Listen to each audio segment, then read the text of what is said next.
नमस्कार साथियों, गौरव ज्ञान धारा के नए प्लेटफॉर्म ओपीडी ऑब्जेक्टिव प्रश्न धारा पे आप सभी का स्वागत है। जिन्हें पता नहीं है उन्हें बता दूं, वस्तुनिष्ठ प्रश्नों के लिए अपना स्पेशली ये चैनल है जहां पे एमसीक्यूज आपको बहुत बढ़िया तरीके से करवाए जाएंगे और वस्तुनिष्ठ प्रश्नों की जो है बहुत जल्द अपन नियमित क्लासेस सिलेबस अनुसार भी करने वाले हैं। अब आज की ये क्लास जो है ये दूसरा पार्ट है जो अपन ने स्टार्ट कर चुके हैं, राजस्थान का सामान्य परिचय, जो एक क्लास में ऑलरेडी दे चुका हूं और तकरीबन 90,000 विद्यार्थी उसे 2-3 दिन के अंदर ही देख चुके हैं। तो जो नए जुड़ रहे हैं उन्हें बता दूं, ये जीजीडी का ही एक आप समझ सकते हो फर्म है, तो इसे भी सब्सक्राइब कर लेना और नोटिफिकेशन ऑन कर देना ताकि जब भी क्लास डाली जाए आप लोगों के पास में तुरंत नोटिफिकेशन आ जाए। जैसा आपने जीजीडी पे क्लासेस फ्री रहती है हमेशा बच्चों के लिए, यहाँ पे भी निःशुल्क ही रहेगी और आप लोगों के लिए ज्ञान की गंगा यहाँ से भी बहती रहेगी। आज अपन पढ़ने जा रहे हैं इसमें सामान्य जो परिचय है उसका पार्ट भी है ये। कुछ वस्तुनिष्ठ प्रश्न और उनकी व्याख्या के माध्यम से अपन जो है बहुत सारे तथ्य समेटते हुए समझते हुए आगे बढ़ेंगे। तो समय को जो है ज्यादा व्यर्थ नहीं करते हुए सीधा ही मैं लेकर चलता हूं। बता दूं, जीजीडी ही ओपीडी है, ये समझ लो आप। शक्तिमान ही गंगाधर है, गंगाधर ही शक्तिमान है। ये दोनों तरह से आप लोगों की अब जो है हम दोहरी मदद करने वाले हैं परीक्षाओं की तैयारी के लिए, ठीक है। और जैसी अपनी सारी क्लासेस हमेशा हर विद्यार्थी के लिए सुलभ है, यहां से भी सुलभ ही रहेगी। तो करें शुरुआत। चलो भाई, पहला प्रश्न आप लोगों के सामने ये रहा, राजस्थान विश्व में किस दिशा में है? अब देखो, पहले तो ऑप्शन पढ़ के बता दूं आपको, उत्तर पश्चिमी चतुर्थांश, ठीक है। जैसे कोई भी चीज है, जैसे ये मान लीजिए तो 4 अंश हो गए, तो ये एक जो अंश है वो कहलाएगा चतुर्थांश। ये क्या, जैसे ये एक अंश इसका है, ये क्या कहलाएगा? चतुर्थांश। तो यहां पे क्या पूछा है, विश्व के किस दिशा में है या किस चतुर्थांश में है? तो उत्तर पश्चिमी चतुर्थांश, दक्षिण पूर्वी चतुर्थांश या उत्तर पूर्वी चतुर्थांश या दक्षिण पश्चिमी चतुर्थांश। अब ये प्रश्न बड़ा मजेदार है और समझने वाला है। लगेगा ऐसे कि इजी है, लेकिन क्या है, समझने वाली चीजें हैं। क्योंकि ये अपने जो क्लासेस चल रही है ये पशु परिचर, second grade, first grade, REET, पटवार, सीईटी सब में काम आएगी, सबकी कॉमन आप मान सकते हो, सब में काम आएगी। तो अपन सबके अकॉर्डिंग चलेंगे। अब यहां पे जो है आप लोगों को दिमाग लगाना है कि क्या पूछा है। देखो, 3 तरीके से प्रश्न बनता है इसमें। कैसे बनता है? एक तो पूछा जाएगा आपको विश्व के संदर्भ में, ठीक है। एक पूछा जाता है एशिया के संदर्भ में। क्या पूछा जाता है? एशिया के संदर्भ में। एक पूछा जाता है भारत के संदर्भ में, ठीक है, कि भाई विश्व में किस दिशा में है, एशिया में किस दिशा में है और भारत में किस दिशा में। एक और बनता है वास्तुशास्त्र के हिसाब से, वास्तु लिख देता हूं मैं, ठीक है। वास्तु के हिसाब से 4 कोण होते हैं, वो मैं बताऊंगा आपको, याद करवाने वाला हूं, ठीक है, चिंता नहीं करनी है। अब यहां पे ये चीज समझनी है, एक ही प्रश्न से अपने इसका पूरा कंसेप्ट जो है वो क्लियर करना है। अब मान लीजिए ये क्या है, इसका उत्तर आप बताओ, वैसे मैं समझा के फिर बताऊंगा। ये मान लीजिए कि अपने विश्व का नक्शा है, ठीक है। ये विश्व का नक्शा है, उत्तरी अमेरिका, दक्षिणी अमेरिका, अफ्रीका, एशिया, ऑस्ट्रेलिया, ये आप मान लीजिए यूरोप वगैरह, ठीक है। तो इसको अपन बांट लेते हैं 4 अंशों में, 4 चतुर्थांश हो गए, 4 चतुर्थांश हो गए। अब यहां पे इसको बांटेंगे तब अपना जो भारत आ जाता है, जो एशिया, वो किस चतुर्थांश में जाता है, वही इसका उत्तर है। विश्व के संदर्भ में पूछा, इसी चीज को पूछ सकते हैं ग्लोब के संदर्भ में भी कह सकते हैं, इसको क्या कह सकते हैं, और ग्लोब के संदर्भ में भी कह सकते हैं, और इसका जो उत्तर है वही इस प्रश्न का उत्तर है। अब यदि यहां देखोगे उत्तरी अमेरिका, यहां दक्षिणी अमेरिका, यहां अफ्रीका और यहां थोड़ा सा ऊपर जो है इस दिशा में आएगा आपके एशिया, और एशिया के अंदर ही अपना है भारत, और भारत के अंदर ही है राजस्थान। तो राजस्थान विश्व के किस दिशा में है? तो देखो, उत्तर, दक्षिण, पूरब और पश्चिम। अब बताना है तो ये कौन सी दिशा हुई? ये हुई उत्तर पूर्व दिशा। अब कहां है? ये आप लोगों का उत्तर है। विश्व के संदर्भ में पूछते हैं तो उत्तर पूर्व दिशा। अब मान लीजिए ये भारत का नक्शा है, ठीक है, और इसको बांट लिया 4 चतुर्थांश में। भारत इस तरीके से नक्शे में आप समझ सकते हो, ये भारत का नक्शा है, 4 चतुर्थांश में बांट लिया। अब भारत के संदर्भ में पता लगाना है, तो भारत के संदर्भ में देखोगे तो ये दिशा है। अब ये कौन सी हो गई? उत्तर पश्चिम। तो यहां पे भारत के संदर्भ में अपने कौन सी दिशा आएगी? उत्तर पश्चिम आएगी, उत्तर पश्चिम दिशा में। विश्व के संदर्भ में कौन सी आई? उत्तर पूर्व, उत्तर पूर्व। ये चीजें जब समझ ली आपने तो आपके चीजें क्लियर है। अब एशिया के संदर्भ में, यदि एशिया में देखोगे, ठीक है, अब मान लो ये एशिया है, ठीक है, ये यहां पे आप लोगों के मान लिया कि ये एशिया है। अब एशिया में देखोगे तो ये दिशा पकड़ी जाएगी, ठीक है, एशिया में ये दिशा पकड़ेंगे तो कौन सी हो जाएगी, दक्षिण पश्चिम। कौन सी हो जाएगी, दक्षिण पश्चिम। कौन सी दिशा, दक्षिण पश्चिम दिशा। तो विश्व के संदर्भ में उत्तर पूर्व आप लोगों के बिल्कुल सही जवाब है, ठीक है। और थोड़ा सा बढ़िया तरीके से समझे, ये वास्तु के हिसाब से मैं आपको नेक्स्ट स्लाइड पे बताता हूं। एक बार इसका स्क्रीनशॉट लेना चाहते हो तो ले लो, फिर और भी बढ़िया तरीके से बताऊं आप लोगों को, ठीक है। देखो ये, इससे आप और अच्छे से समझ पाओगे, ठीक है। देखो अब सभी की दिशाएं जो आ गई है, सभी अलग अलग, और ये, ठीक है, ये है खाली दिशा, ये है खाली दिशा। अब इसे यानी कि अपने को वास्तु के हिसाब से याद करने कौन कौन कैसे, वायव्य कौन, ईशान कौन, ठीक है, नैऋत्य कौन, और एक आ जाता है आग्नेय कौन, एक आ जाता है आग्नेय कौन। आप लोगों को क्या ध्यान रखना, देखो ये ऐसे याद कर लेना। एक आप वैसे भी जो है चैट बॉक्स में है ना, सुमन कैसी है, टीना कैसी है, मीना कैसी है, वीना कैसी है पूछते हो, मैं आज वीना से याद करवा देता हूं, VINA, इस तरीके से याद कर लेना। अब जिस दिशा में जो लिखा हुआ है वहां पे वो कौन है, यानी V लिखा है तो यहां क्या है, वायव्य कौन है, कौन सा है, वायव्य कोण। I लिखा है तो वहां पे देखो ईशान कोण है, कौन सा, ईशान कोण। N लिखा है तो यहां पे है नैऋत्य कोण, कौन सा है, नैऋत्य कोण है। और ये लिखा है यहां पे कौन सा है, आग्नेय कोण, कौन सा है, आग्नेय कोण। अब चाहे आपको वास्तु के हिसाब से पूछ ले, चाहे आपको डायरेक्ट पूछ ले, चाहे आपको विश्व, एशिया, भारत कैसे भी पूछे, आपका सवाल जो है वो गलत नहीं होगा। कैसे होगा, देखो अभी क्या प्रश्न था, विश्व के संदर्भ में। यदि विश्व के संदर्भ में आप सीधा सीधा देख लो तो यहां पे अपन ने ये वाली दिशा पकड़ी थी, कौन सी, उत्तर पूर्व। विश्व या ग्लोब में राजस्थान की स्थिति उत्तर पूर्व। फिर भारत में आए अपन तो अपने यहां पे था, तो ये कौन सी स्थिति थी, उत्तर पश्चिम। कौन सी थी, उत्तर पश्चिम, भारत के संदर्भ में। एशिया में अपन ने देखा तो एशिया में ये वाली दिशा थी, तो ये कौन सी है, दक्षिण पश्चिम। ये कौन सी है, दक्षिण पश्चिम। और इससे राजस्थान का कोई संबंध नहीं है। यही देखो एशिया में, ये अपन ने एशिया में दक्षिण पश्चिम ये कर रखा, ये उत्तर पूर्व कर रखा विश्व के संदर्भ में, और ये भारत के संदर्भ में उत्तर पश्चिम कर रखा है, ठीक है। ये भारत के संदर्भ में उत्तर पश्चिम आ गया और विश्व के संदर्भ में उत्तर पूर्व आ गया, और नैऋत्य कोण यहां पे ये आ गया दक्षिण पश्चिम। अब कौन पूछे तो भी आप ध्यान रख सकते हो, और आप कैसे ध्यान रख सकते हो, आपको दिशा पूछे डायरेक्ट तो भी ध्यान रख सकते हो। आगे बात समझ, तो ये आपके एक कंसेप्ट जो है वो क्लियर हो गया है। और ये वीना नाम से आप लोगों को याद भी हो जाएगा, ठीक है। ये वीना याद रखना, वीना याद रखोगे तो आपको वास्तु के हिसाब से जो है कौन याद हो जाएंगे। अब कैसे, 4 तरीके से अपने समझ में आ गई, ठीक है। ले लो स्क्रीनशॉट, बढ़ते हैं आगे। चलो भाई, अब किसी के समझ में नहीं आया हो तो क्लास पूरी हो जाए तो वापस देख लेना, ठीक है। आराम से बहुत अच्छे तरीके से बताया है, समझ में आ जाएगा।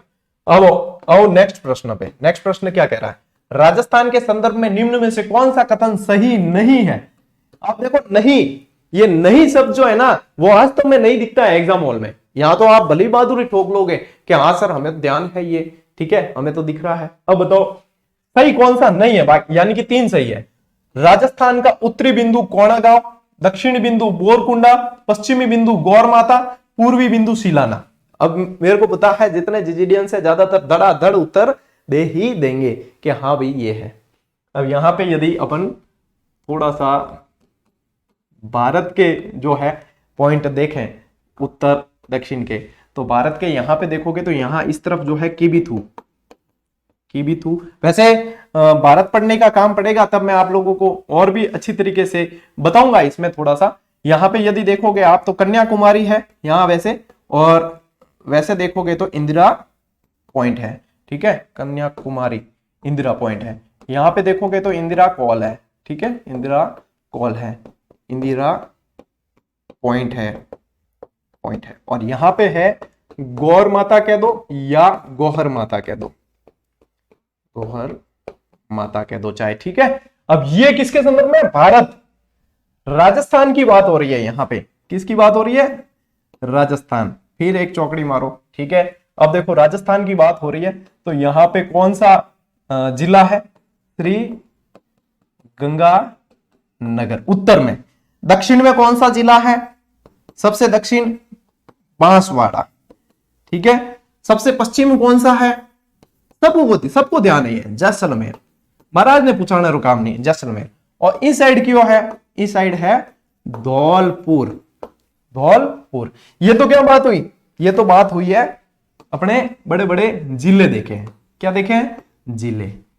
आओ एक और चौकड़ी मारते हैं। अब देखते हैं अपन कि इनकी तहसीलें कौन कौन सी है। तो यहां पे जो है वो तो गंगानगर ही है, गंगानगर ही है। यहां पे देखोगे तो कुशलगढ़ है, कुशलगढ़।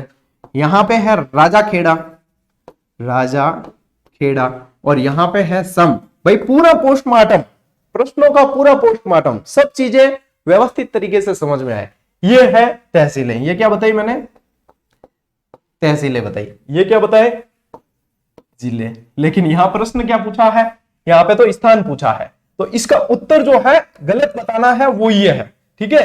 पश्चिम बिंदु गौर माता कौन सा है, गौर माता भारत का पश्चिम बिंदु है। किसका है, भारत का पश्चिम बिंदु है। और यहां पे यदि देखोगे राजस्थान का, देखो मैं बताऊं आप लोगों को, राजस्थान का आप लोगों को याद करना है तो एक तरीका बताता हूं आपको। दो फॉर्मूले याद रखने, एक तो याद रखना कटशिला, कटशिला याद रखना, और एक याद रखना बोरकोणा, बोरकोणा। फिर खींच लो 4 लाइन, ठीक है। तो यहां पे कटशिला यानी कि ये कटरा, ठीक है, ये यहां पे कटरा, यहां इस तरफ, ठीक है। और सिलाना, यहां धौलपुर के अंदर सिलाना गांव, ये तो हो गए पश्चिम और पूर्व के। यहां पे क्या पड़ा, बोरकोणा, तो यहां पे तो बोरकुंड, बोरकुंड, और ये कोणा गांव। अब मैंने आपको स्थान बता दिए, मैंने आपको तहसीलें बता दी, मैंने आपको जिले बता दिए, और भारत का भी साथ साथ में बता दिया। तो ये यहां से क्लियर हो जाता है। इसका उत्तर क्या है, इसका उत्तर आप लोगों को बता चुका हूं मैं, इसका उत्तर है ये, ठीक है, ये सही है। कौन सा कथन सही नहीं है बताना था, उत्तर ये, क्योंकि उत्तरी बिंदु देखो कोणा गांव, ये बिल्कुल सही कथन है, ठीक है। दक्षिणी बिंदु बोरकुंडा, बोरकुंडा कर दो चाहे बोरकुंड कर दो, सही कथन है, ठीक है। पूर्वी बिंदु सिलाना गांव, ये देखो सही कथन है।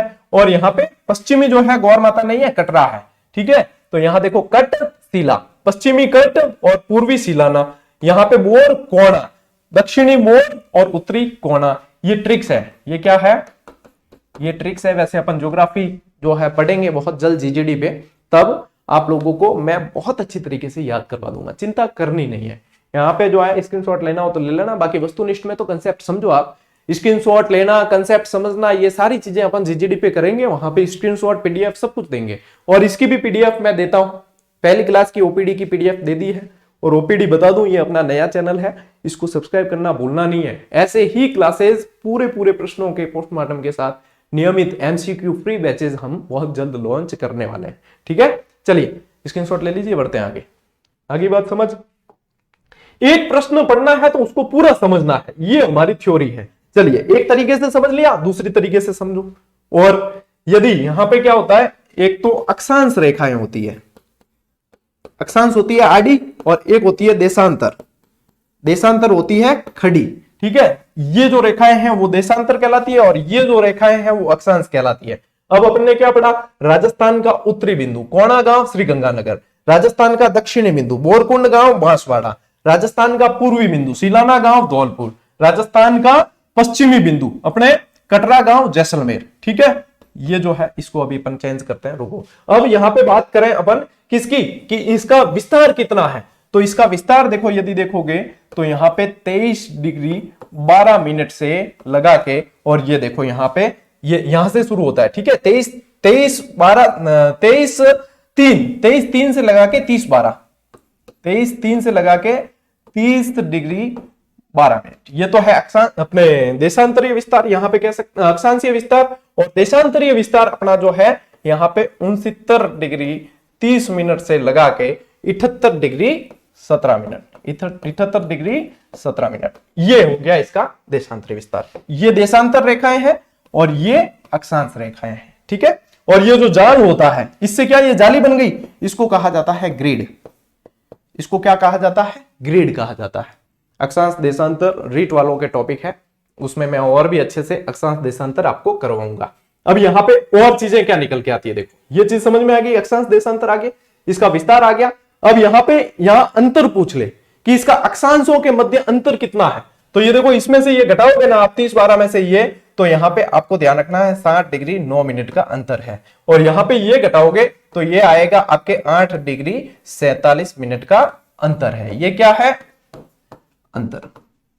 चिंता मत करना, जब कंसेप्चुअल क्लास अपनी और आएगी जीजीडी पे, तब ये सारे नोट्स मेकिंग पैटर्न पे और भी अच्छी तरीके से अपन समझ के लिखेंगे। ये तो क्या अभी प्रश्न आया है तो उसका मैं विस्तार कर रहा हूं, तो आप लोगों को ये चीज बता दी, ठीक है।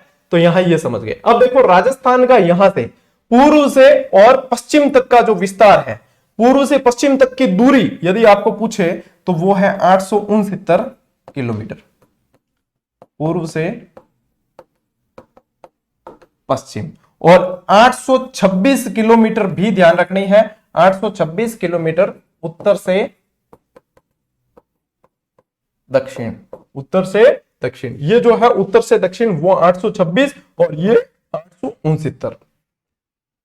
आगे बात समझ में? कितने सारी चीजें प्रश्न आए, देखो उत्तर से दक्षिण की दूरी आ गई, ठीक है, और अक्षांश और देशांतर का विस्तार आ गया राजस्थान का कि कितने कितने क्या है। यहां से पूर्व पश्चिम उत्तर दक्षिण सभी तरीके से अपन ने इसको समझ लिया, ठीक।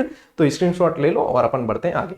23/3 से 30/12, 69/30 से 78/17, ठीक है। ये 69/30 से 78/17 पूर्वी देशांतर, और यहां पे ये जो है उत्तरी अक्षांश। उत्तरी से उत्तरी ही चलेगा, क्योंकि अपना राजस्थान पहले ही अपन ने पढ़ा कौन से चतुर्थांश में? उत्तर पूर्व में है, तो यहां पे पूर्व से पूर्व ही चलेगा। ये ऐसे मत कह देना कि सर पश्चिम से पूर्व होना चाहिए, पूर्वी देशांतरों के मध्य ही है और उत्तरी अक्षांशों के मध्य ही राजस्थान है। ये चीज इसलिए पहले अपन ने क्या समझा? ग्लोब पे स्थिति समझी है, फिर ये प्रश्न आया है। इस तरीके से आप लोगों को समझना है। ले स्क्रीनशॉट ले। हाँ, आ जाओ भाई, नेक्स्ट प्रश्न।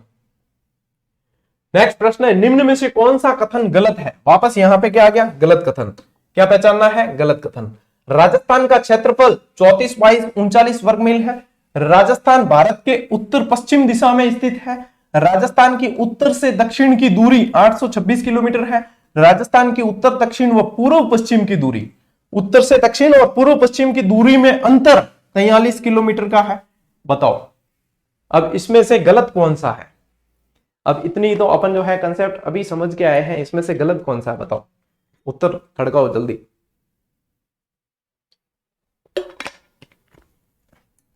अच्छा, प्रश्नों के उत्तर है ना, जो लाइव क्लास देख रहे हैं वो लाइव चैट में उनको ही देना है। बाकी जो बाद में जैसे देखेंगे लाइव नहीं है और पूरी हो जाती है, उसके बाद में हमेशा क्लास तो रहती है लेकिन लाइव नहीं है, उनको फिर उत्तर कमेंट में नहीं देना है, क्योंकि लाइव चैट में ही उत्तर का महत्व है। बाद में तो आप जो है तारीफ कर सकते हो, ठीक है। ले अब बताओ, इसमें से गलत को पहचानना है। देखो, राजस्थान का क्षेत्रफल,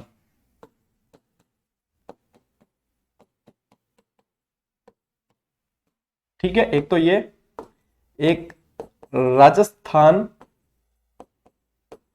भारत का कितने प्रतिशत है, ठीक है। राजस्थान की कुल सीमा, राजस्थान की अंतरराष्ट्रीय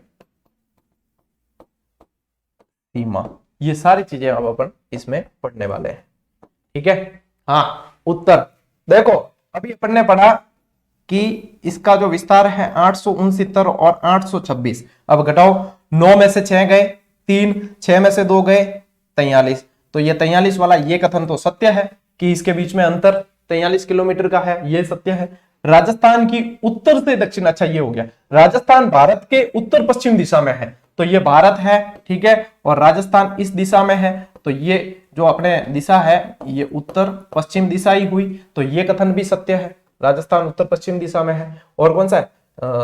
ये हो गई। हाँ, राजस्थान की उत्तर से दक्षिण की दूरी 826 किलोमीटर, अभी जस्ट पीछे अपन पढ़ के आए हैं लास्ट स्लाइड पे, ये भी सही है। तो इसमें क्या बुराई है? राजस्थान का क्षेत्रफल 34/39 वर्ग मील, यहीं पे बुराई है। राजस्थान का क्षेत्रफल कितना है?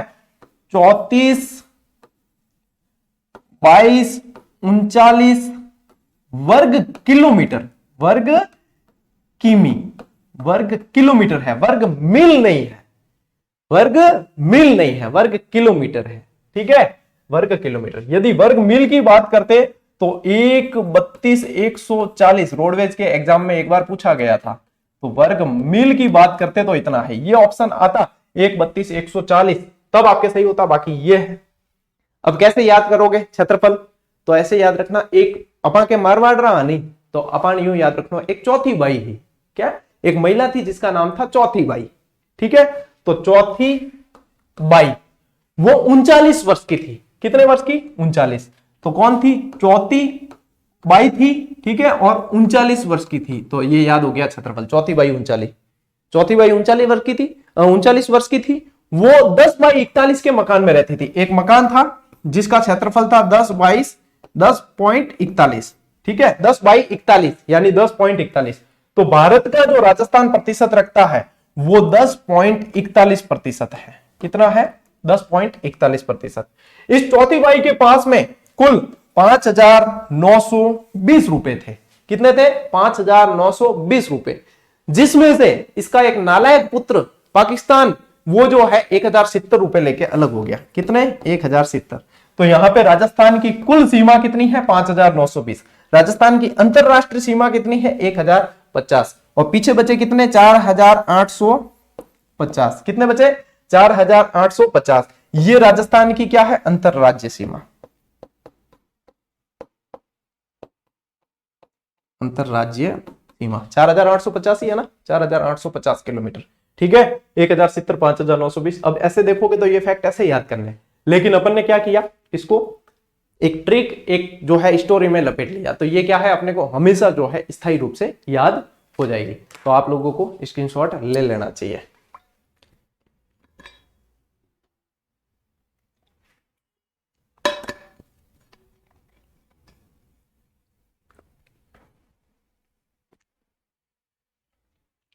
ले लिया, चलें आगे।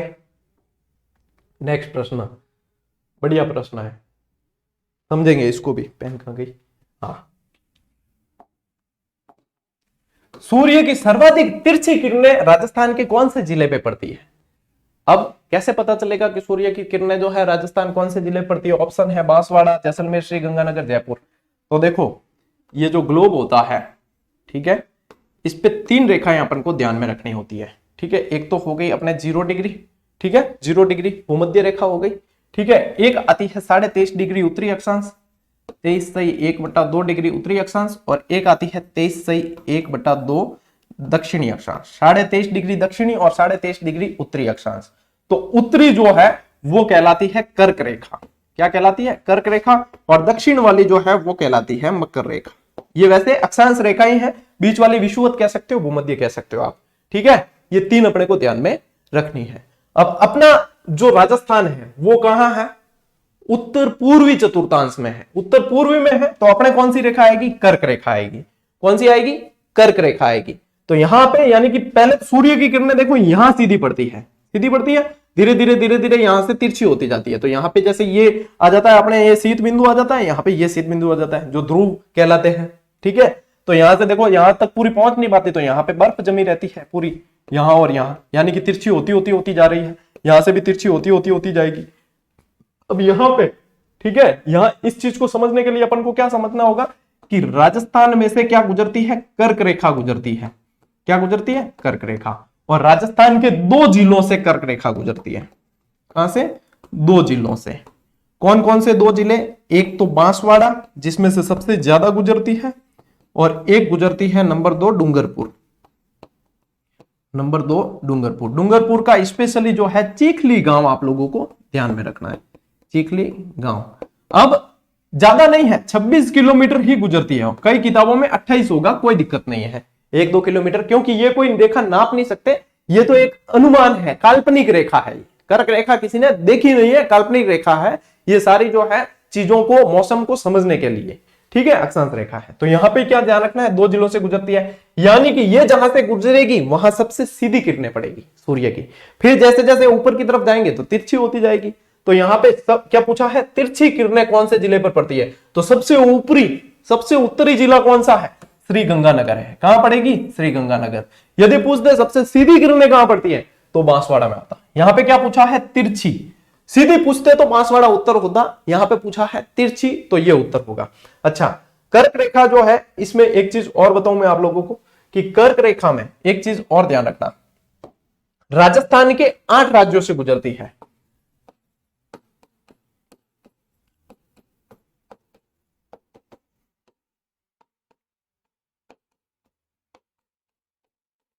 इसको याद रखने की एक ट्रिक है, हो सकता है सभी की अलग अलग हो, मेरी जो है वो मैं बता देता हूं। इसकी ट्रिक है बंगू राम झा छत्री में, मैंने ऐसे ही याद किया, मेरे को यही याद रहती है, बंगू राम झा छत्री मैं कर दो चाहे मी कर दो। अब अलग अलग लोगों की अलग अलग है, कोई राम को आगे लिया, राम बंगू झा छत्री में, कोई जो है और भी जो है अलग अलग कर देता, जैसे याद रहे रख लेना। ये 8 आपको क्या निकालने हैं, इसमें से 8 निकालने हैं राज्य जिनमें से कर्क रेखा गुजरती है। मैं बता देता हूं, आप लोगों के काम ही आएगी चीज, ठीक है। अब लाडली बार में पढ़ा तो भारत के नाम से शुरू किया, तो सर राजस्थान पढ़ रहे, भारत का क्या औचित्य इसमें? अरे भाई साहब, यूं है कि राजस्थान आखिर में आया तो भारत में ही है, बाप तो आखिर में बाप ही रहेगा, है कि नहीं? राजस्थान भारत में ही है। अब मान लो भारत पढ़ रहे हैं तो एशिया की स्थिति और एशिया की कुछ चीजें तो पढ़ेंगे, एशिया पढ़ रहे तो विश्व तो पढ़ेंगे। तो ये चीजें कॉमन सेंस है भैया। यदि आप नए हो तो सब्र करो और पुराने हो तो परिचय दो पुराने होने का कि हाँ सर हम आपके स्टूडेंट हैं, यहां करो देखे काम चाली। अब यहाँ पे कर्क रेखा की बात है तो कंसेप्ट क्लियर करवा रहा हूं, 8 राज्यों से गुजरती है, ठीक है।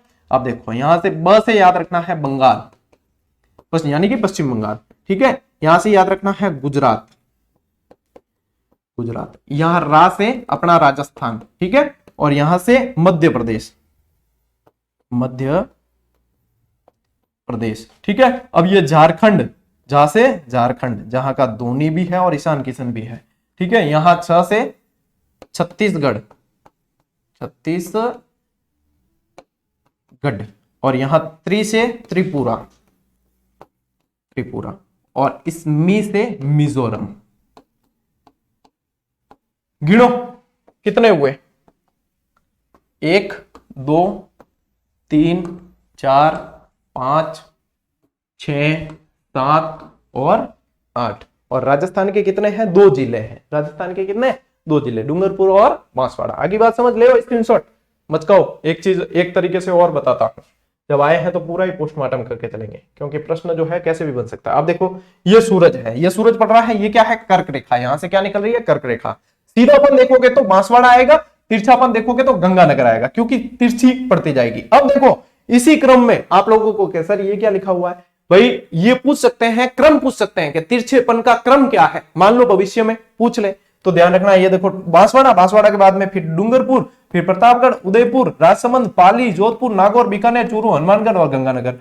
इस तरीके से आप लोगों को थोड़ा सा क्रम भी ध्यान में रखना है कि इस क्रम में जो है तिरछापन रहता है, ठीक है। बाकी मैं समझा दिया मैंने पूरा, ले लो स्क्रीनशॉट। आओ आगे नेक्स्ट प्रश्न। हाँ अगला प्रश्न क्या कह रहा है उस पर ध्यान दो। निम्न में से कौन सा जोड़ा सुमेलित नहीं है, सुमेलित नहीं है। राजस्थान का प्रवेश द्वार भरतपुर, राजस्थान का पेरिस जयपुर, राजस्थान की थर्मोपल्ली डूंगरपुर, पूर्व का वेनिस उदयपुर। बताओ, उपनामों से है, पुराने नामों से प्रश्न है, बहुत सरल है, बता दो। आप देखो एक आपने पढ़ा होगा हल्दी घाटी का युद्ध, मैंने खुद ने पढ़ाया है, नहीं पढ़ा तो यानी कि है लारे हो। कब हुआ तो क्या गुरुजी 18 जून 1576। एक पॉइंट। दूसरा पॉइंट किस किस के मध्य हुआ, तो महाराणा प्रताप वर्सेस अकबर, ठीक है। महाराणा प्रताप वर्सेस अकबर। यदि बात करें इनका सेनापति, तो सेनापति था मान सिंह। सेनापति कौन था, मान सिंह, यानी युद्ध लड़ने आया मान सिंह। यहां पे जो है इनका सेनापति कौन था, इनका सेनापति कौन था, हाकिम खां सूरी, हाकिम खां सूरी, ठीक है। तो ये ध्यान रखना है, ये था हल्दी घाटी का युद्ध। अब यहां ये क्यों बता रहा हूं, क्योंकि भैया इसका उत्तर जो है ये राजस्थान की थर्मोपल्ली डूंगरपुर नहीं है। राजस्थान की थर्मोपल्ली कहा गया हल्दी घाटी को, ठीक है, इसे कहा गया है राजस्थान की थर्मोपल्ली। और कहा किसने, कर्नल जेम्स टॉड ने। और जेम्स टॉड को क्या कहा जाता था? घोड़े वाले बाबा। ठीक है, घोड़े वाले बाबा कहा जाता था। और क्या कहा जाता था? राजस्थान के इतिहास का जनक। ठीक है, कौन सी पुस्तक लिखी थी? Annals and antiquities of Rajasthan. इन्होंने कहा थर्मोपल्ली। थर्मोपल्ली का युद्ध भी तंग दर्रे में हुआ था और हल्दी घाटी भी तंग दर्रा है, इसलिए इसको यह कहा गया है। ठीक है, आगे बात समझ। तो देखो, पूर्व का वेनिस जो है उदयपुर को ही कहा गया। उदयपुर को और क्या कहते हैं? झीलों की नगरी कह देते हैं। क्या कहते हैं? झीलों की नगरी कह देते हैं। और क्या कहते हैं उदयपुर को? उदयपुर को कहा जाता है white city. White city. Dungarpur को कहा जाता है पहाड़ों की रानी। पहाड़ों की रानी या मल्लिका। मल्लिका। ठीक है, भरतपुर राजस्थान का प्रवेश द्वार। बिल्कुल सही है, यहां पे जाट रियासत थी। क्या थी? जाट रियासत थी, ये जाटों का शासन था। ठीक है, और जयपुर राजस्थान की राजधानी है। राजस्थान का पेरिस इसे कहा जाता है। ठीक है, आगे बात समझ। बोर्ड पर गो, ले लो स्क्रीनशॉट। आओ आगे, नेक्स्ट प्रश्न। निम्न में से राजस्थान का 27वां जिला कौन सा बना था? अब डायरेक्ट ऐसा प्रश्न आया तो यहां पे जो है अपनी ट्रिक्स काम आती है। यहां पे ट्रिक्स काम आती है। अब देखो, राजस्थान का एकीकरण कब पूरा हुआ था? 1 नवंबर 1956 को। जब ये एकीकरण पूर्ण हुआ ना, तभी एक जिला बन गया था अजमेर। क्या बन गया था? अजमेर। क्या बन गया था? अजमेर। बताओ, राजस्थान का 27वां जिला कौन सा बना था? अभी जो है राजस्थान में जिलों की संख्या कितनी है? 50 है। अभी कितनी है? 50। 33वां कौन सा था? प्रतापगढ़।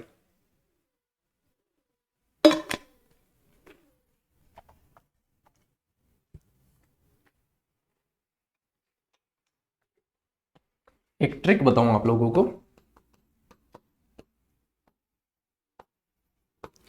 अधो व बादो दो भाई थे। अधो व बादो राज करें। क्यों? क्योंकि जीजीडी से पढ़ते थे, मौज करो राज करो। ठीक है, अधो व बादो राज करें और हक प्रताप जमावे। क्यों? क्योंकि प्रताप जीजीडी और ओपीडी दोनों से पढ़ता था, तो हक प्रताप जमावे। ठीक है, याद रखना है। आ ट्रिक याद रख ली तो थाने क्रम याद हो जाए। किनो क्रम याद हो जाए? जिलों के गठन का क्रम याद हो जाएगा। यानी कि ये अजमेर बनाना, उससे पहले 25 जिले थे। ठीक है, अजमेर से पहले। अब देखो यहां पे, यहां अजमेर, ये आया धौलपुर। ठीक है, बा से 12, दो से दौसा और राज से राजसमंद। ये तीनों जो है एक ही समय बने थे। ठीक है ना, ये तीनों। लेकिन इसको क्या है? अल्फाबेट के अनुसार BDR। तो देखो, अल्फाबेट के अनुसार जो है सेट किया गया, तो इसलिए 12 दौसा राजसमंद, ऐसे इसको सेट किया गया। राज करे और हक, यानी कि हनुमानगढ़, हनुमानगढ़, करौली और प्रतापगढ़। अब देखो, ये तो अपन ने लिख दिया। अब इससे पहले 25 थे, यानी कि अजमेर कौन सा हो गया? 26वां।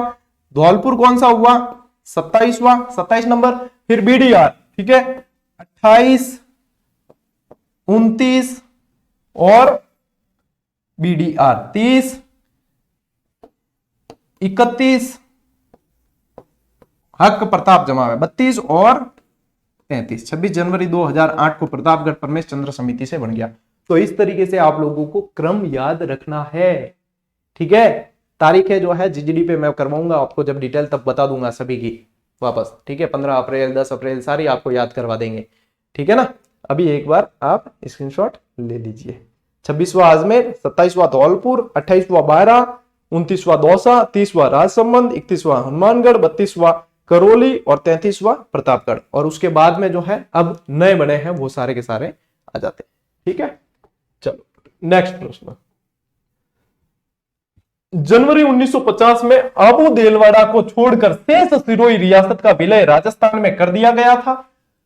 सिरोही के आबू देलवाड़ा को इस समय किस प्रांत में मिलाया गया? देखो मैंने आप लोगों को एकीकरण जीजीडी पे पढ़ा दिया है, पशु परिचर के बैच में भी पढ़ाया, पहले सेकंड ग्रेड में पढ़ाया, सब में पढ़ाया है, ठीक है। वहां पे एक ट्रिक बताई थी 18 25 18 30 का आधा 15 26 1 मामा अम्मी जान, ठीक है, इस तरीके से आपको ट्रिक बताई थी।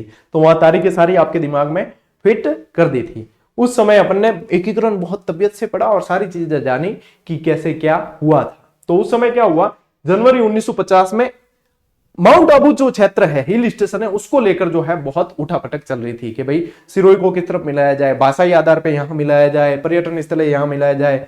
सरदार वल्लभ भाई पटेल खुद चाहते थे कि गुजरात में मिले, ठीक है, और राजस्थान वाले कहते हैं हमारे पास में हिल स्टेशन है ही नहीं, यहीं मिलना चाहिए, भाई सिरोही दरबार हमारे यहाँ के, तो यहां मिलना चाहिए। तो क्या किया कि भाई एक बार इस चरण को पूरा करते हैं और इसको जो है भाई आबू देलवाड़ा का ही मैटर है ना, तो आबू देलवाड़ा को छोड़ दो, बाकी सिरोही को मिला दो। तो बाकी शेष सिरोही को मिला दिया, आबू देलवाड़ा को छोड़ दिया। आबू देलवाड़ा को बाद में लास्ट में 1 नवंबर 1956 को मिलाया गया। लेकिन इस दरमियान ये किसके अधीन रहा था, ये बताना है। तो ये रहा था बंबई के अधीन। देखो गुजरात में डायरेक्ट नहीं दे सकते थे, यहां पे बंबई के अधीन दिया गया। फिर जो है फजल अली आयोग जो था, ठीक है, कौन सा, फजल अली समिति कह सकते हो आप। फजल अली समिति की सिफारिश पर इसका जो है गठन किया गया, राजस्थान के अंदर मिला दिया गया। इसमें गोकुल भाई भट्ट की जो है बहुत ज्यादा भूमिका रही थी। किसकी, गोकुल भाई भट्ट, गोकुल भाई भट्ट, जिन्हें क्या कहा जाता है, राजस्थान का गांधी। ठीक, आगे बात समझ ले, स्क्रीनशॉट बढ़ा आगे। तो ये है आबू देलवाड़ा। अब वैसे मैं माउंट आबू की और बहुत सारी व्याख्या यहाँ कर सकता था, क्लास थोड़ी सी लंबी हो रही है और मुझे अभी इस क्लास के बाद, अब ये तो आपको मिल जाएगी, इस क्लास के बाद मुझे जीजीडी पर आप लोगों के लिए आगे और भी क्लास देनी है। या तो मैंने कहा बीच में क्या है, बच्चे बहुत ज्यादा डिमांड कर रहे थे कि सर ओपीडी पे एक क्लास और दो, तो मैंने कहा दे देते हैं पहले बीच में, थोड़ी अपनी तो मेहनत लगेगी, कर लेते हैं, कोई नहीं, अपने बच्चे। हाँ, प्राचीन काल में राजस्थान का कौन सा भूभाग सूरसेन जनपद का एक भाग था पूछा है, नहीं तो नहीं आया। हाँ, अलवर भरतपुर का क्षेत्र, भरतपुर करौली धौलपुर का क्षेत्र, करौली सवाई माधोपुर का क्षेत्र, कोटा बूंदी बारा का क्षेत्र। बताओ देखिए कौन सा था, किसका, सूरसेन का। सूरसेन का क्षेत्र बताना है, सूरसेन जनपद के अंदर आता था। कुछ जनपद ध्यान में रखने हैं, सूरसेन ध्यान रखना, एक ध्यान रखना मत्स्य जनपद ध्यान रखना, एक ध्यान रखना सीवी कीवी, ये ध्यान रखना, एक मरुकांतर, ये भी ध्यान रखना, एक मालव ध्यान रखना, मालवा नहीं मालव, ये सारे ध्यान रखना है। अब देखो इसका जो उत्तर है वो देखो अलवर भरतपुर नहीं है इसका, क्यों, क्योंकि ये जाएगा मत्स्य के अंदर। करौली सवाई माधोपुर ये भी नहीं है, क्योंकि सवाई माधोपुर आने से सूरसेन से अलग हो जाता है। कोटा बूंदी वाला ये भी नहीं है, ये हड़ौती क्षेत्र के अंदर वहां जाता है। इसका जो उत्तर है आप लोगों के वो है भरतपुर करौली धौलपुर, जो जाट वंश थे और ये जो है यूपी के टच में रहते हैं। कहां, यूपी के सीमावर्ती। और इनकी सूरसेन की यदि आप राजधानी देखोगे तो राजधानी थी मथुरा, ठीक है, यानी कि कौन सा क्षेत्र आ गया, यूपी वाला आ गया। तो भरतपुर करौली धौलपुर ये आ गए। मत्स्य प्रदेश के अंदर अलवर भरतपुर, खास तौर पे अलवर और भरतपुर। अब आप कहोगे सर करौली और धौलपुर भी एकीकरण में है, बिल्कुल है एकीकरण में, लेकिन जब सूरसेन के अंदर आ जाएगा तो सूरसेन का उत्तर ये है, कुछ अंश जो है उनका यहां पे भी आ जाता है, ठीक है। तो ये सीवी कीवी सीधा सा ध्यान रखना, मेवाड़, राजधानी थी मध्यमिका, ठीक है। मरुकांतर सीधा सा ध्यान रखो, मारवाड़, क्या, मारवाड़। मालव सीधा सा ध्यान रखो, टोंक, वैसे राजधानी थी नगर, ठीक है, रेड टोंक भी इसके अंदर ही आता था। तो ये ध्यान रखना, इसकी राजधानी मध्यमिका, ध्यान रखना मध्यमिका, ठीक है, ये ध्यान रखना है। और मारवाड़ के अंदर अपने यहाँ का मंडोर और जोधपुर ग्रामीण और ये वाला क्षेत्र आता है। तो ये कुछ जो है अपने जनपद, ले स्क्रीनशॉट, आगे और बताता हूं। देखो ये जनपद का जो है आरबीएससी की किताब में बहुत अच्छा चैप्टर दे रखा है और फोटो भी दे रखा है, ठीक है। तो यहाँ पे अपने ये जैसे जांगल, तो जांगल में कुरु जांगला और भादरे जांगला दो थे, ये क्षेत्र आता था बीकानेर के अंदर, ठीक है, बीकानेर वाला है। ये जो है आपके मारवाड़ वाला क्षेत्र है। कौन सा है? मारवाड़ वाला क्षेत्र है। ये कौन सा है? आपके मेवाड़ वाला क्षेत्र है। कौन सा? मेवाड़ वाला। ये आपके कौन सा है? टोंक के आसपास का क्षेत्र है। और ये आपके कौन सा है? अलवर हाँ, अलवर भरतपुर नहीं, भरतपुर करौली धौलपुर, भरतपुर करौली और धौलपुर। और ये मत्स्य, ये इसमें ध्यान रखना है, अलवर भरतपुर, अलवर भरतपुर। ठीक है, यहां ध्यान रखना है। तो ये मुख्य मुख्य जनपद जो है वो ध्यान रखना है। मैंने क्लास ले रखी है पशु परिचय में, जनपद वाली भी ले लो, स्क्रीनशॉट ले लो, आगे बढ़ते हैं। हाँ, नेक्स्ट सवाल, निम्न में से शहर व पूर्व में प्रचलित, यानी कि पहले प्रचलित जो नाम थे उनमें से कौन सा युग्म सही सुमेलित नहीं है? ये फिर से आगे ऑप्शन नहीं है। अजमेर अजय मेरू, ठीक है, अजमेर अजय मेरू, सांभर व इसके आसपास का क्षेत्र, सपाट लक्ष्य, ठीक है, चूरू सीकर नीम का थाना, शेखावाटी, अलवर राज्य का उत्तरी भाग मांड। अब कौन सा नहीं है ये बताना है, कौन सा नहीं है। एक अच्छा यहां पे शब्द आया है सांभर, सांभर से ध्यान रखना, इसका पूर्व नाम देवयानी तीर्थ भी था, देवयानी तीर्थ भी था। इसे शाकंभरी के नाम से भी जानते थे, इसलिए यहां से जो चौहानों की शाखा उठी, चौहान वंश की जो शाखा उठी, वो यहां के शाकंभरी के चौहान कहलाए। और इस चौहान वंश का जो संस्थापक था वो वासुदेव था। कौन था? वासुदेव। बिजुलिया शिलालेख में भी उल्लेख मिलता है। राजस्थान की सबसे बड़ी खारे पानी की झील, राजस्थान की सबसे बड़ी खारे पानी की झील, फ्लेमिंगोज बहुत ज्यादा आते हैं यहां पे, कि झील, झील कर देना, ठीक है। इसे तीर्थों की नानी भी कहा जाता है, तीर्थों की नानी। अकबर का और जोधा का विवाह, यानी हरकाबाई का विवाह भी यहीं सांभर में ही हुआ था। इतनी सारी चीजें ध्यान रखनी है। अब शेखावाटी, शेखावाटी जो है उसके अंदर आपके पहले जो है चूरू, सीकर और झुंझुनू आते थे, ठीक है। अब इनके अंदर एक नया जिला जुड़ गया है जिसका नाम है नीम का थाना, उदयपुर, उदयपुर वाटी, खेतड़ी, वो सब इसके अंदर चले गए। तो देखो यहाँ पे अजमेर को अजय मेरू कहते थे, ये तथ्य सही है। सांभर व इसके आसपास का क्षेत्र सपाट लक्ष्य कहलाता, ये भी सही है। 1.25 लाख गांवों का समूह कहलाता था। इनकी राजधानी अहिच्छत्रपुर थी, ठीक है, अहिच्छत्रपुर। चूरू, सीकर और नीम का थाना शेखावाटी कहलाता, सही है। अलवर राज्य का उत्तरी भाग मांड कहलाता है, ये गलत है। इसलिए आप लोगों का उत्तर इसमें से जो निकल के आता है सही नहीं पहचानना था ये, यानी कि मांड क्षेत्र कौन सा है पता है? मांडवल। ये सारे जो नाम आते हैं मांडवल, ये जैसलमेर वाला क्षेत्र है। कौन सा? जैसलमेर और उसके आसपास, ठीक है। ले अलवर तो फिर मत्स्य क्षेत्र के अंदर जाएगा। स्क्रीनशॉट। नेक्स्ट प्रश्न, राजस्थान का वह जिला जिसका भौगोलिक एवं सामाजिक वातावरण, पर्यावरण तथा राजनीतिक सीमा उत्तर प्रदेश व मध्य प्रदेश से मिलती है। उत्तर प्रदेश और मध्य प्रदेश से मिलती है। ये क्या? भौगोलिक एवं सामाजिक वातावरण, पर्यावरण तथा राजनीतिक सीमा, ये सारी चीजें उत्तर प्रदेश और एमपी से मिलती है, ये बताना है। तो उसमें से कौन सा? करौली, धौलपुर, भरतपुर या डीग। ऐसे जिलों का उत्तर कैसे निकाला जाता है देखो मैं बताऊं। एक ध्यान रखना, हनुमानगढ़, फिर ध्यान रखना डीग, ठीक है, फिर ध्यान रखना धौलपुर और फिर ध्यान रखना बांसवाड़ा। बताओ उत्तर बताओ। ऐसे प्रश्नों का उत्तर कैसे निकाला जाता है कि ये जो पूछा है एमपी और यूपी, यानी कि ये 2 राज्यों से सीमा बनाने वाला जिला होगा। राजस्थान के ऐसे 4 जिले हैं जो 2 राज्यों से सीमा बनाते हैं। अब कौन कौन से? तो सबसे पहले ऊपर से अपन शुरू करते हैं। सबसे पहले ऊपर से देखो, थोड़ा सा यहां पे ये समझ लो, जैसे मैंने बताया था आप लोगों को,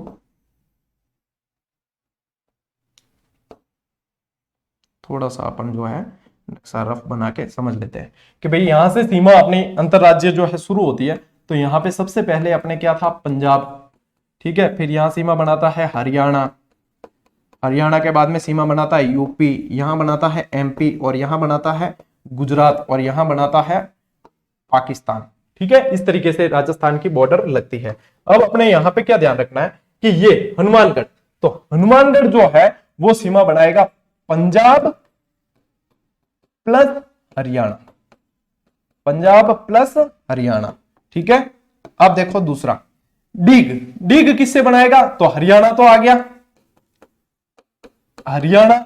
अब यहां पे पास में कौन सा जिला आ गया, यूपी, हरियाणा और यूपी, डीग, तो डीग इसमें से उत्तर हो नहीं सकता। ठीक है, और देखो अब पेन दूजी ले ला। ठीक है, धौलपुर, धौलपुर किससे बनाएगा, तो यूपी आ गया यहां से, यूपी प्लस नीचे क्या है, एमपी। ठीक है, अब पीछे क्या बचा, बांसवाड़ा, तो देखो बांसवाड़ा किससे सीमा बनाएगा, तो यहां से ये एमपी तो आ गया। ठीक है, नीचे वाला एमपी आ गया, और गुजरात, तो ये इनसे बनाते हैं। अब इसमें आपके प्रश्न क्या था, आपके प्रश्न था कि यूपी और एमपी से सीमा लगती है, तो कौन सा है यूपी और एमपी से सीमा बनाने वाला, धौलपुर, तो इसमें से उत्तर क्या हुआ, धौलपुर सही है। आगे बात समझ में, ले स्क्रीनशॉट ले लो आगे। चलिए, इसी के साथ जो है अपनी ये क्लास समापन की ओर है, और इसी तरीके से क्या इससे भी बेहतर तरीके से जीजीडी के ऐप पर आपको मात्र लागत मूल्य में टेस्ट सीरीज दी गई, जिसमें से पशु परिचर की आप देखोगे ना, तो पशु परिचर की ये टेस्ट सीरीज, जिसमें एनिमल हस्बेंड्री मात्र आपको 65 रुपए में दी गई है व्याख्या के साथ, और राजस्थान इतिहास कला संस्कृति पूरी जो है 51 में दी गई है। ठीक है, सिर्फ जो है बाबूजी हमारे प्रसाद चढ़ावन वाली रेट है। और ज्योग्राफी की टेस्ट सीरीज पे काम चल रहा है, राजस्थान ज्योग्राफी बहुत जल्द दे दी जाएगी। बाकी सेकंड ग्रेड फर्स्ट ग्रेड सभी की दे रखी है, सब लागत मूल्य के अंदर, सेकंड ग्रेड फर्स्ट ग्रेड नवीनतम जिला दर्शन, इसको तो जरूर ज्वाइन कर लेना, क्योंकि बेहतरीन काम इस पे किया है, सब पे बेहतरीन ही किया है। वैसे ये कॉमन टेस्ट सीरीज एनसीईआरटी की वगैरह, ये मनोविज्ञान इंग्लिश सबकी दे रखी है। ठीक है, तो बढ़िया, बहुत अच्छी तरीके से पढ़ें और आगे बढ़े। और ये क्लास कैसी थी बता देना कमेंट करके, पीडीएफ आपको इसकी कल मिल जाएगी टेलीग्राम पे। ठीक है, और इस चैनल को बहुत प्रेम देना है, शेयर करना है, और यदि सब्सक्राइब नहीं किया तो कर लेना, क्योंकि ऐसी ही और क्लासेस लगातार आने वाली है। ठीक, चलिए मिलते हैं साथियों अगली क्लास में, अगले वीडियो में, तब तक के लिए राम राम, जय हिंद।